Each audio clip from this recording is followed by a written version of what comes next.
Hello student,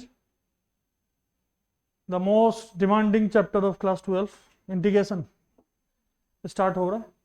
और ultimately integration और differentiation में क्या डिफरेंसेस है कि अगर आप बोला जाए तो इंटीग्रेशन और डिफरेंशिएशन दोनों आपस में रेसिप्रोकल इन रिलेशन है। ठीक है, अगर डिफरेंशिएशन हो रहा है तो इंटीग्रेशन उसका क्या होगा, उल्टा होगा। फॉर एग्जांपल अगर सिंपल सा बात किया जाए तो इंटीग्रेशन को suppose D by d x of sine x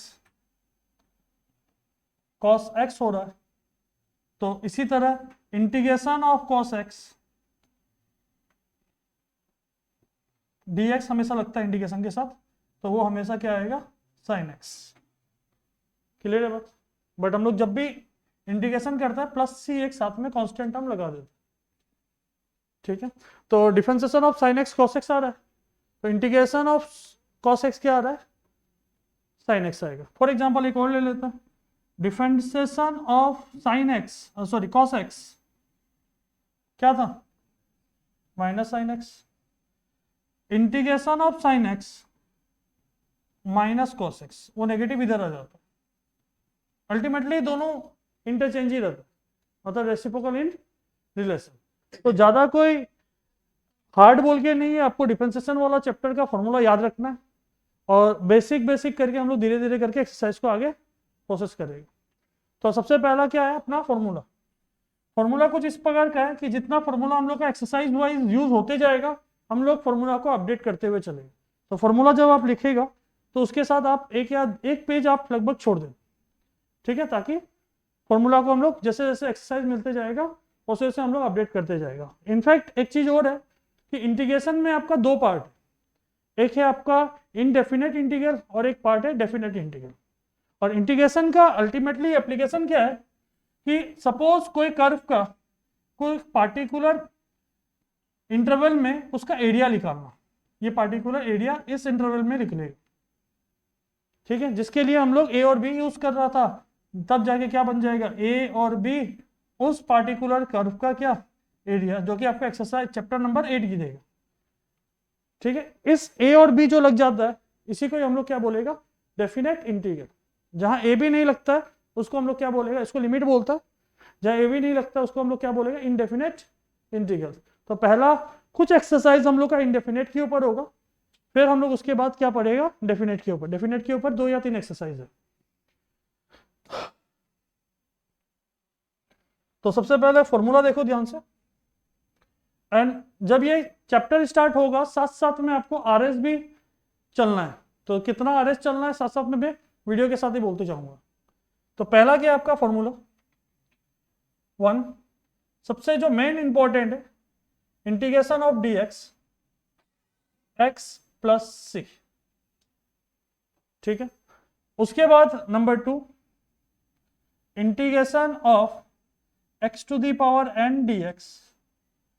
formula हो जाएगा x to the power n plus 1 divided by n plus 1 plus c. C हमेशा लगेगा constant term. Next, integration of a d x, तो ये simple सा ही है, constant term बाहर चला जाएगा। इंटीग्रेशन ऑफ डी एक्स क्या बनेगा, ए एक्स प्लस सी, क्योंकि इंटीग्रेशन ऑफ डी एक्स क्या होता था, एक्स होता था। फिर उसके बाद integration of 1 by x d x, तो ये होगा लॉग ऑफ, जब भी आप लॉग लगा रहा है तो उसका जो एंगल लिखेगा वो हमेशा क्या लिखेगा, पॉजिटिव, मतलब मॉडुलस लगा देगा, plus C. Number 5, integration of a to the power x d x, ये हो जाएगा a to the power x log a plus c. ठीक है, next number 6, integration of e to the power x d x, ये हो जाएगा e to the power x plus c. Clear है बात? नेक्स्ट देखो number 7, integration of cos x पहले sine x से स्टार्ट करते हैं। Sine x d x minus cos x plus C.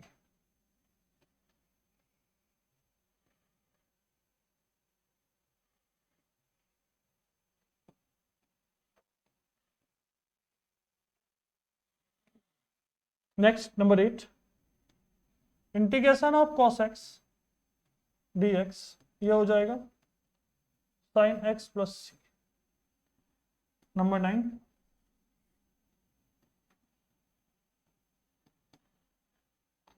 Integration of tan x sec x d x. आपको बस ये ध्यान रखना है कि किसका डिफरेंशिएशन करने से टेन एक्स सेक एक्स आ रहा था, सेक एक्स प्लस सी। फिर next number 10, integration of sec square x d x. अब बस उसको ध्यान करो कि किस टर्म का डिफरेंशिएशन करने से सेक स्क्वायर एक्स आ रहा था, tan x plus C. Integration of cot x cosec x d x, तो ये हो जाएगा आपका cosec minus cosec x plus C. Number 12, integration of cosec square x equal to minus of cot x plus. ठीक है, फिलहाल हम लोग ये 12 फॉर्मूला से आगे बढ़ते हैं, तो जैसे जैसे फॉर्मूला और आते जाएगा हम लोग और इंक्लूड करते जाएंगे। ठीक है,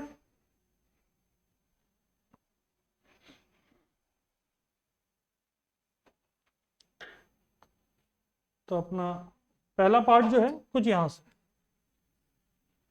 फाइंड एन एंटी डेरिवेटिव और integral of the following function by method of inspection. यहां बस ये वर्ड जोड़ के आपको बस थोड़ा सा सोचने में मजबूर कर दिया। मेथड ऑफ इंस्पेक्शन का मतलब क्या है, आपको ऐसा डेरिवेटिव करना है कि आंसर ये आना चाहिए। आपको ऐसा फंक्शन का डेरिवेटिव करना है कि आंसर ये आना चाहिए, मतलब 1 से लेके 5 तक ये आना चाहिए। ठीक है, फॉर एग्जांपल साइन 2x कब आएगा, जब डिफरेंशिएशन ऑफ cos 2x होगा। कुछ होगा क्या ऐसा, cos 2x का डिफरेंशिएशन करेगा माइनस साइन 2x, फिर 2x का होगा 2 आएगा।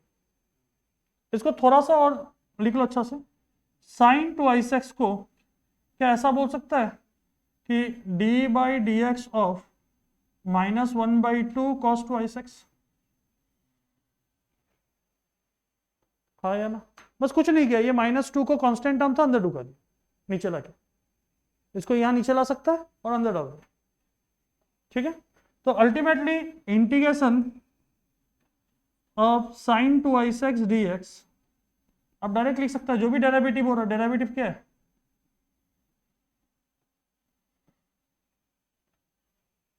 बस समझ में आया, क्योंकि हम लोग को ये बात पता है इंटीग्रेशन और डिफरेंशिएशन आपस में क्या होता है, रेसिप्रोकल इन रिलेशन। कि आप खुद देखो कि अगर d by d x of sine x क्या हो रहा था, cos x हो रहा था, तो इंटीग्रेशन ऑफ cos x क्या आ रहा था, साइन x, जो भी d बाई डी एक्स के साथ है, हम लोग इसका साथ इंटीग्रेशन लगाया, तो अभी डिफरेंशिएशन ऑफ दिस ये आ रहा था, तो इसका इंटीग्रेशन क्या होगा, जो भी पार्ट है वही आएगा। ठीक है, नेक्स्ट नंबर 2, आप लोग जस्ट बेसिक है ये बताओ, किसका डिफरेंशिएशन करने से cos 2x आने वाला है, d by d x of sine 3x, क्या बनेगा ये cos 3x और बाहर 3, तो क्या ऐसा लिख सकता है cos 3x equal to d by d x of 1/3 sine 3x, लिख सकता है क्या, तो चलो, तो इंटीग्रेशन देयरफॉर क्या लिखेगा बताओ, integration of cos 3x dx equal to 1/3 sine 3x। Clear है बात। नेक्स्ट क्या है अपना नंबर 3 का, किसका डिफरेंशिएशन करने से ये आता है? ये तो सेम उसी का ही होगा, बस आगे क्या आ जाएगा। तो क्या इसको ऐसा लिख सकता है, e⁻²x, ये 2 को नीचे भेज दो, कांस्टेंट टर्म है तो अंदर चल जाएगा, होगा क्या?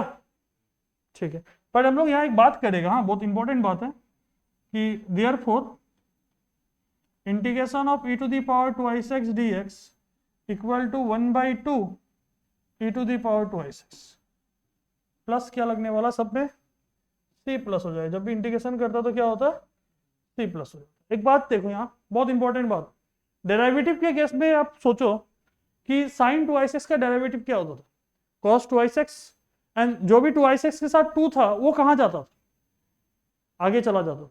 बट इंटीग्रेशन के केस में वो जो 2x का जो 2 था वो नीचे जा रहा है, चेक करो, 2x हो रहा है, साइन का डिफरेंशिएशन माइनस cos 2x, फिर 2x का हो रहा था, ये 2 कहाँ जा रहा है, नीचे जा रहा है, बाहर नहीं जा रहा, कहाँ जा रहा है ये, नीचे। cos 3x, फॉर्मूला के अनुसार cos 3x का क्या होगा, sin 3x, लो sin 3x, और ये 3 कहाँ जा रहा है, नीचे जा रहा है। e⁻x का क्या था इंटीग्रेशन, e⁻x ही था, लो e⁻ same as it is आ गया, बट ये 2 कहाँ जा रहा है, नीचे जा रहा है। क्लियर है बात? तो इंटीग्रेशन में जब भी कांस्टेंट टर्म रहेगा वो हमेशा कहाँ जाने वाला है, नीचे जाने वाला है। तो नेक्स्ट 2 क्वेश्चन आप लोग ट्राई करो, हम लोग आगे बढ़ता है। क्वेश्चन नंबर 6, अब यहां से हम लोग नॉर्मल इंटीग्रेशन स्टार्ट कर देगा, और एकदम बेसिक वे में हम लोग स्टार्ट करेगा, धीरे धीरे करके। देखो ध्यान से, सबसे पहला इंटीग्रेशन क्या है,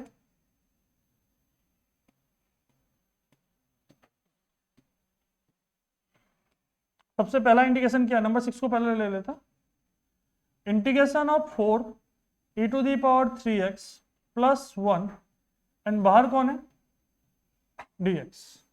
इंटीग्रेशन को डिस्ट्रीब्यूट कर दो, 4 e⁻3x dx plus integration of 1 dx, लिख सकते हैं क्या? ठीक है, आपको ऑलरेडी फॉर्मूला दिया गया था, हम फॉर्मूला को थोड़ा सा आगे लेके आ जाता।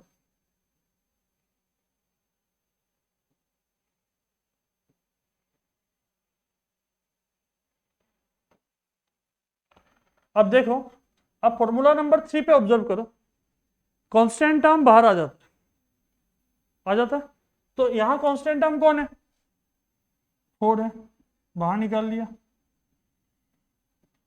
इसका इंटीग्रेशन जस्ट 2 मिनट बात करें, x तो गया, dx 1 हो गया। इंटीग्रेशन ऑफ e⁻3x, तो e⁻x का इंटीग्रेशन क्या होता था, e⁻x का इंटीग्रेशन e⁻x ही होता था, बट जो भी साथ में रहता था x के साथ वो कहां जाएगा,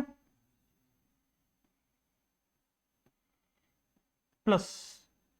इंटीग्रेशन ऑफ dx, पहला फॉर्मूला x प्लस सी, आप ऑब्जर्व करो, पहला फॉर्मूला इंटीग्रेशन ऑफ dx क्या है, x, और पूरा कंबाइन का कांस्टेंट टर्म क्या लिख दिया हम लोग, c।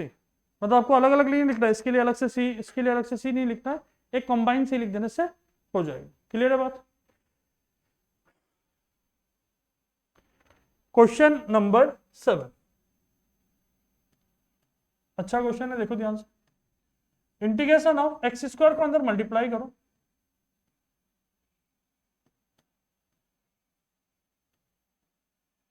क्या बोल सकता है कैसे? अब नेक्स्ट स्टेप में क्या करेगा, इंटीग्रेशन को डिस्ट्रीब्यूट कर दो,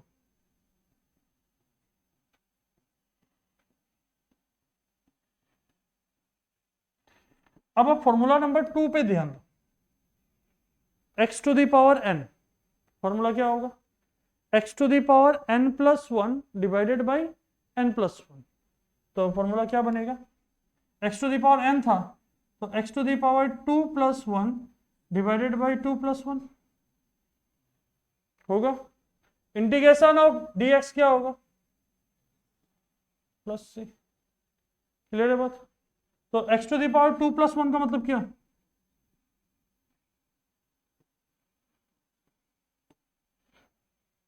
क्या बात क्लियर है, समझ आ रहा है? नेक्स्ट ध्यान से देखो, ये तो सिंपल क्वेश्चन है, दोनों सिंपल क्वेश्चन है। पहला वाला तो ऑलरेडी आपको डिस्ट्रीब्यूट किया हुआ दिखा रहा है, आपको क्या करना है, इंटीग्रेशन को अंदर डाल देना। तो क्या होगा देखो, नंबर 8। तो सबसे पहले तो a x square d x plus integration b x d x plus integration c d x. अब नेक्स्ट स्टेप में क्या होगा, जितना कांस्टेंट टर्म था सबको बाहर निकाल दो। क्या होगा ये, a x square d x plus b integration x d x plus C integration d x. अगर कुछ भी नहीं रहता तो पावर क्या रहेगा, 1 रहेगा। अभी ध्यान से देखो, ए तो अपना बाहर था, एक्स स्क्वायर का इंटीग्रेशन जस्ट थोड़ा देर पहले किया था, पावर एक +1 होता डिवाइडेड बाई +1 होता, तो x to the power 2 + 1 divided by 2 + 1 plus B अपना बाहर था, एक्स टू दी पावर 1 का 1 + 1 divided by plus C x का डीएक्स का क्या होगा, और एक कांस्टेंट लगा दिया सी। तो ऑलरेडी एबीसी था तो कांस्टेंट हम लोग क्या लगा दिया, इस बार डी लगा दिया, उससे कोई फर्क नहीं पड़ता, या के भी लगा सकता है, आपका मर्जी है। तो यहाँ से क्या होगा, a x to the power 3 divided by 3 plus b x square by 2 plus C x plus d. Clear है बात?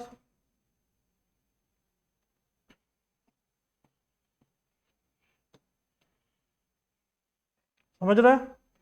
नेक्स्ट क्वेश्चन नंबर 9 को देखो, सिंपल क्वेश्चन है। अभी क्या करो, इंटीग्रेशन को अंदर डिस्ट्रीब्यूट कर दो, बट हम लोग एक काम एक साथ करेगा कि कांस्टेंट को क्या करेगा, बाहर निकाल देगा। तो क्या बनेगा ये, 2 integration of x square d x plus integration of e to the power x dx। 2 तो बाहर था, एक्स स्क्वायर का इंटीग्रेशन पावर प्लस होगा ना, divided by 2 + 1 plus e to the power x का e to the power x, x के साथ 1 है, कोई फर्क नहीं पड़ता, प्लस क्या, तो क्या बनेगा ये 2x³ by 3 plus e to the power x plus कितना 3। समझ आ रहा है बात? नेक्स्ट देखो,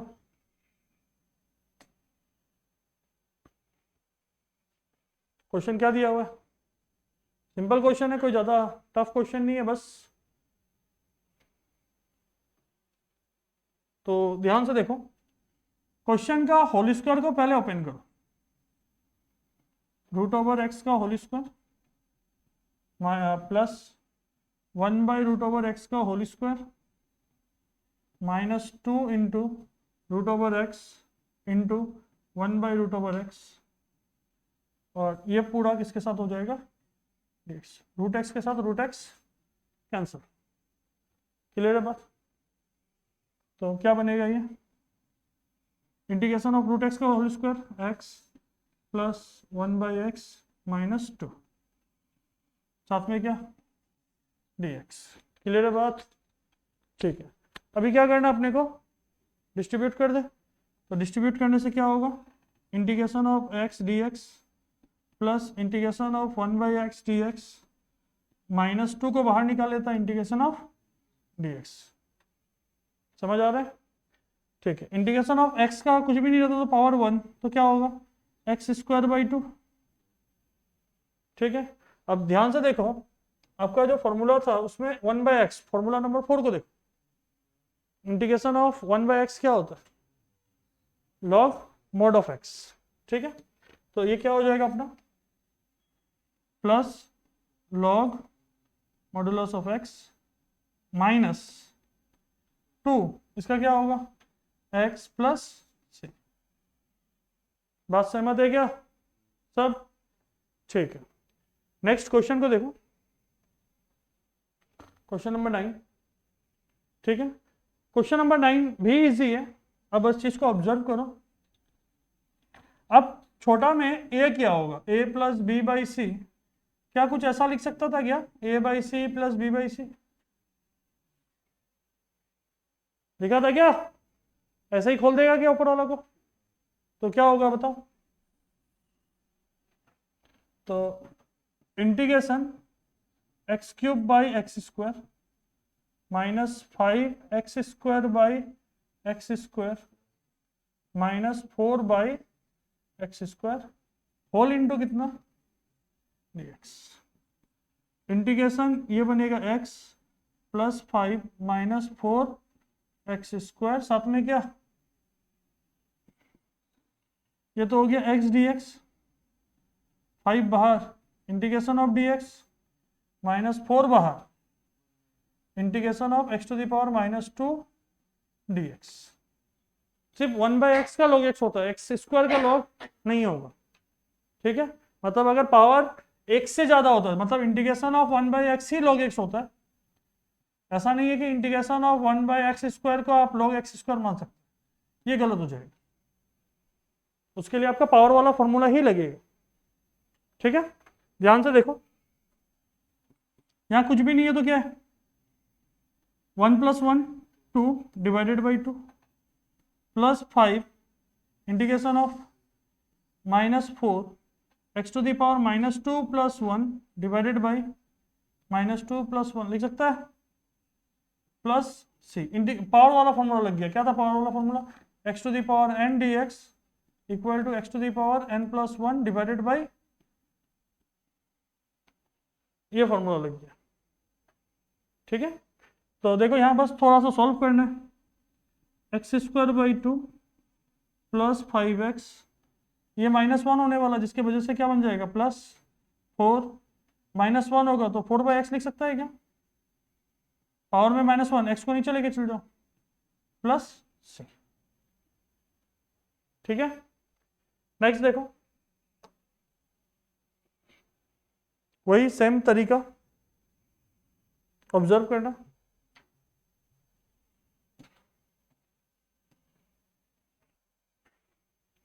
तो पहला क्या है आपका, डिस्ट्रीब्यूट कर दो नंबर 12 को, integration of x cube by √x plus 3x by √x plus 4 by √x whole into कितना dx। समझ आ रहा है बात। तो चलो डिस्ट्रीब्यूट करते हैं, डिस्ट्रीब्यूट तो हो गया, बस आपको डिवाइड करना है। तो x to the power 3 minus half, बोल सकता है क्या, x का पावर हाफ था, नीचे से ऊपर ले गया तो 3 माइनस हाफ, ये इसके साथ √x टाइम्स गया, बोल सकता है, तो ये हो जाएगा 3x to the power half,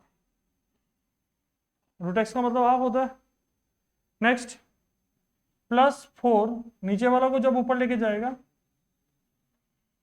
और साथ में क्या लगा हुआ है, सेकेंड स्टेप में डिस्ट्रीब्यूट कर दे, इंटीग्रेशन 6 - 1 5/2 dx, 3 बाहर है, x to the power half dx plus 4 बाहर है, x to the power minus half dx। कोई डाउट, ठीक है। ये हो जाएगा पावर वाला फॉर्मूला, 5/2 + 1 डिवाइडेड बाई 5/2 + 1। कोई डाउट, प्लस 3 बाहर है, x to the power 1/2 + 1 divided by 1/2 + 1 plus 4 बाहर है, x to the power minus half plus 1 divided by minus half plus 1। Since integration हो गया तो क्या लगा दिया साथ में, जब तक इंटीग्रेशन एक का भी ना हो तब तक आप सी नहीं लगा सकते। अगर सपोज ये दो चल रहा है, आपका प्रोसेस चल रहा है और इसका इंटीग्रेशन हो गया तो आपको सी लगा देना, सी कंटिन्यू चलेगा, ठीक है।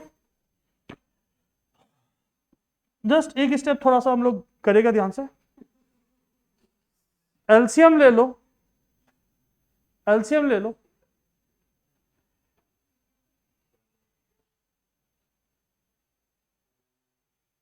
$11.56, ठीक है। 2 एलसीएम ले लिया तो क्या हो जाएगा, हाँ हाँ इसलिए तो 11.56 गिनती किया।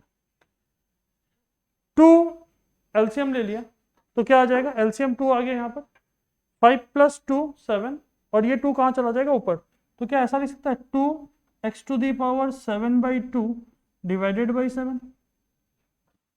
था या ना? इधर ध्यान दो, 1 + 2 कितना, ठीक है, तो 3x⁴ डिवाइडेड बाई 2 तो ऊपर चल गया और नीचे 3 बनेगा, कटेगा नेक्स्ट सिस्टम में, प्लस इधर देखो 4 तो ऊपर था, नीचे वाला 2 ऊपर चला गया, ये हो गया +2, तो -1 बचेगा क्या, +1 बचेगा, ठीक है, और ये हो गया x⁴ प्लस c। एक स्टेप और, ये 3 के साथ ये 3 कैंसल आउट हो गया, और तो कुछ कैंसिल नहीं होगा, तो लास्ट स्टेप को हम लोग नीचे लिख देता, तो ध्यान से देख लो, 2/7 x⁴ plus 2x⁴ plus 8x⁴ plus c, बोल सकता है क्या? ठीक है, तो नेक्स्ट क्वेश्चन पे ध्यान दो।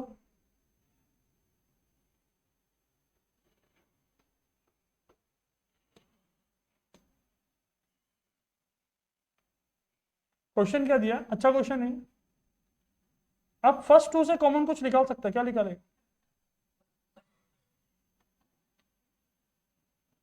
लास्ट 2 से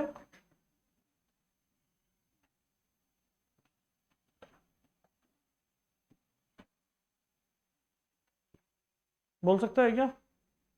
अब बताओ ऊपर से क्या कॉमन आएगा?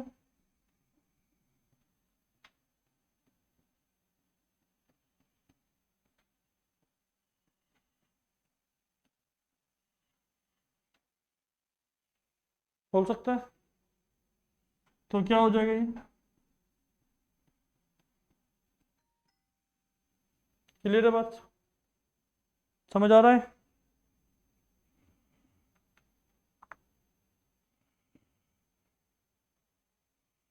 ठीक है, अब इंडिकेशन को डिस्ट्रीब्यूट करो।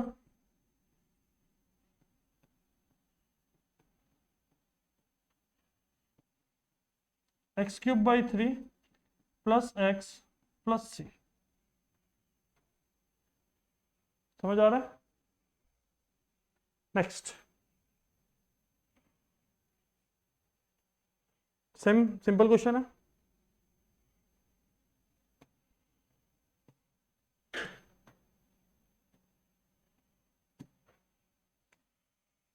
सबसे पहला क्वेश्चन में तो अंदर इंटू कर दो √x को, तो √x minus x √x into dx लिख सकता है कैसा? ठीक है, √x का मतलब क्या होता है? x⁴ minus x⁴ into x⁴, x⁴ 1 + 1/2 कितना होगा? 3/2। अब इंटीग्रेशन को डिस्ट्रीब्यूट कर दो,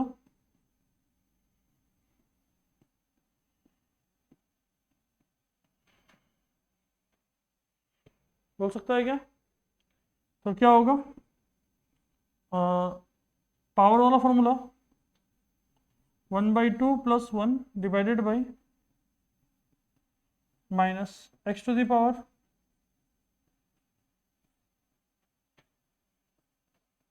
प्लस क्या, तो क्या होगा? नीचे कितना होगा? 3/2, 2 को ऊपर ले जाओ, क्या बनेगा? 2/3 x⁴ 3/2 प्लस ये बनेगा 5/2, चेक करो एक बार, 5/2 में 2 कहाँ चला जाएगा? ऊपर चला जाएगा, तो क्या बनेगा? 2/5 x⁴ प्लस क्या, समझ आया क्या?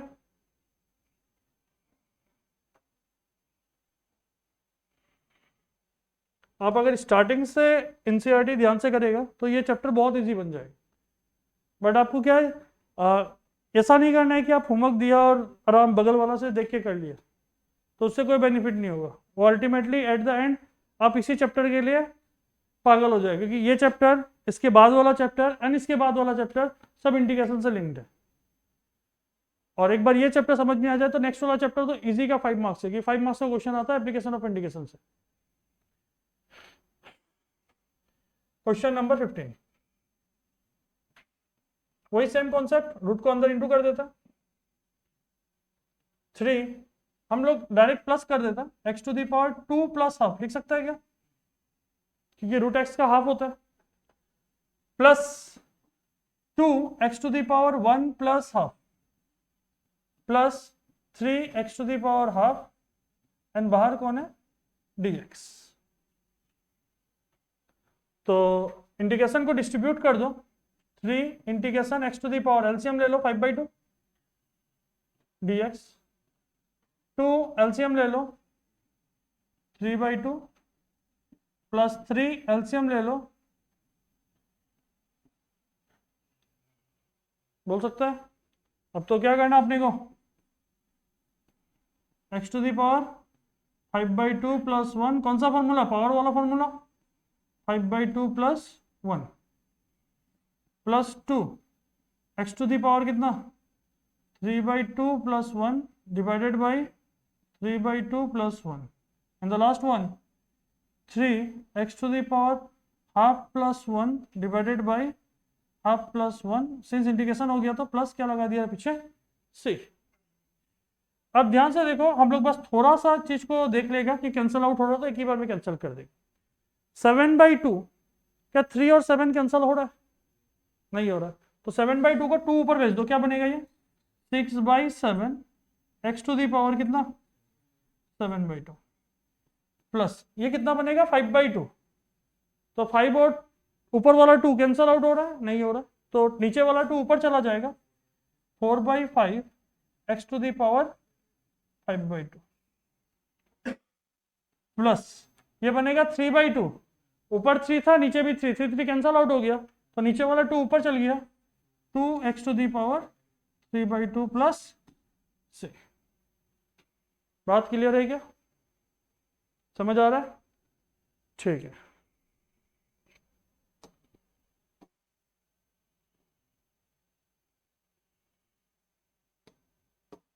देखो ध्यान से,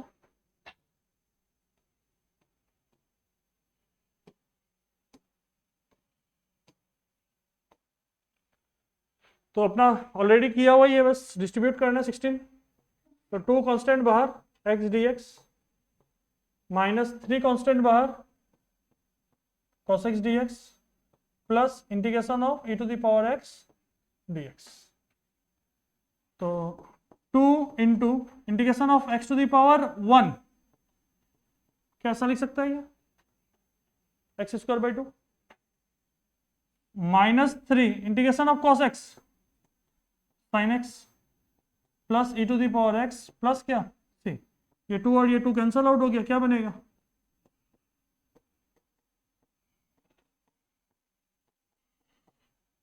बात सहमत है। नेक्स्ट वाला पे ध्यान दो,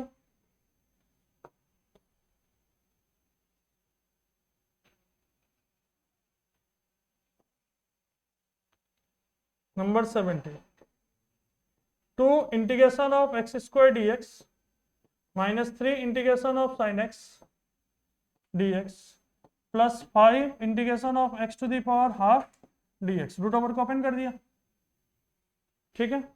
तो क्या होगा बताओ, starting from first 2x³ 3 sine x का डिफरेंशियल माइनस कॉस x, तो माइनस है तो आगे वाला sign change, plus 3 cos x plus 5 x to the power half plus 1 divided by half plus 1 plus क्या 6, तो नीचे वाला हाफ प्लस 1 पे ध्यान दो, 3/2 होगा, ये 2 कहाँ चला जाएगा ऊपर, तो क्या बनेगा ये 2/3x³ plus 3 cos x plus 2 ऊपर चला गया तो क्या हो गया 10/3 x to the power 3/2 plus,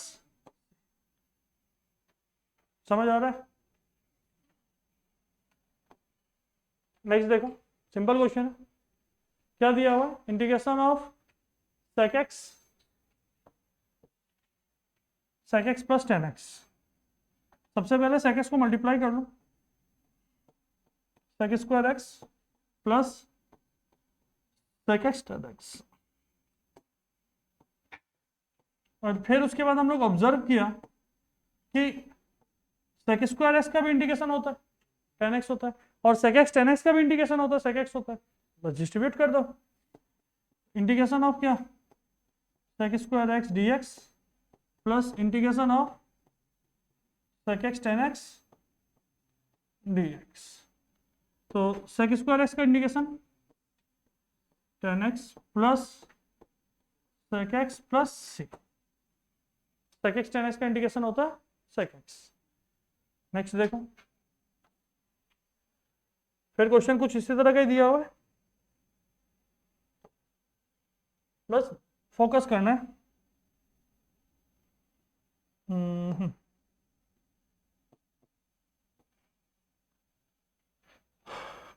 एक काम करो, sec x को नीचे लेके आता और cosec x को ऊपर लेके जाता। क्लास 10 में रेसिप्रोकल रिलेशन मिला था, sec x को नीचे लाने से क्या बनेगा, cosec square x, and cosec x को ऊपर ले जाता तो sin स्क्वायर x। तो ये हो जाएगा sin स्क्वायर x, sec को नीचे लेके आओ cos स्क्वायर x, बोल सकता है। इसका मतलब क्या, tan square x dx, but tan square x का तो इंडिकेशन नहीं होता है। तो क्लास 10 में आइडेंटिटी नंबर 2 मिला था कि sec square x minus tan square x equal to 1। तो tan स्क्वायर एक्स क्या होगा, sec square x minus 1 into d x. अब देखो ध्यान से, sec स्क्वायर एक्स का इंडिकेशन होता है और 1 का हो गया, तो क्या हो जाएगा, इसको डिस्ट्रीब्यूट कर दो।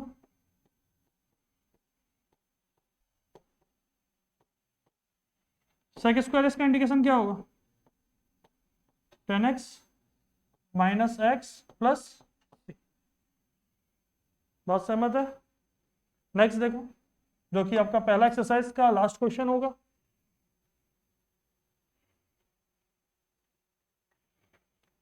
ध्यान से समझो, तो पहले तो डिस्ट्रीब्यूट कर देता अलग अलग, 2 बाई क्या cos square x minus 3 sine x by cos x into cos x लिख सकता है क्या,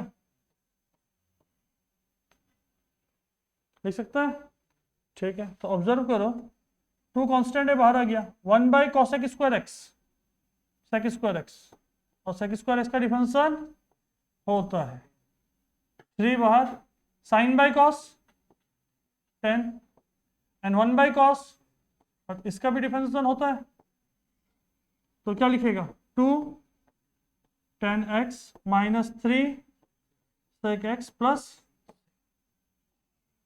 बात सहमत है, क्लियर है। तो इसी के रिगार्डिंग जो अपना RS अग्रवाल आएगा,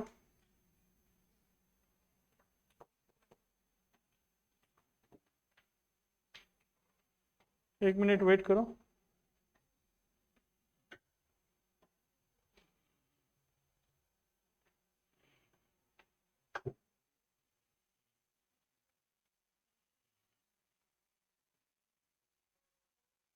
जो अपना डेफिनेट वाला पार्ट है, अब सिंपल सा होमवर्क करना, इसमें ज़्यादा कोई ज़्यादा टफ वाला होमवर्क नहीं दे रहा हूँ। क्वेश्चन नंबर एक्सरसाइज नंबर 12 का क्वेश्चन नंबर 1 2 3 4, 1 2 3 4, ठीक है, उससे ज़्यादा मत करना। 1 2 3 4 आपका होमवर्क रहेगा ये पार्ट के हिसाब से, ठीक है। Thank you.